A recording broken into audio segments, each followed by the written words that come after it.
If you are looking for how to add Roman numbers in the footer in MS Word, then don't skip this video.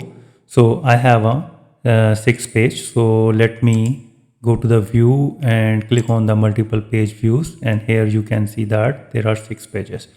So first go to the insert and click on the footer and click on the edit footer. Now you can see that the footer section and header section is enabled on all Word pages.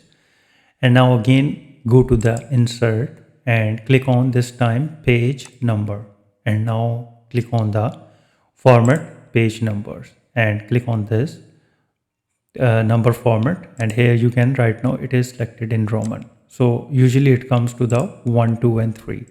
You just need to select the Roman numbers and uncheck this include chapter number, and you need to click the start at 1, and if you want to continue from previous section you can also select that, but right now I'm selecting start at 1.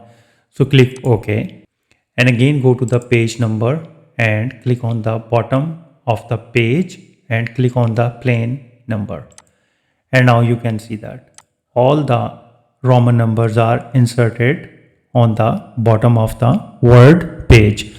So this way you can easily insert Roman numbers at the footer of any Word document. So if you think this video is helpful, please support my channel. Thanks for watching.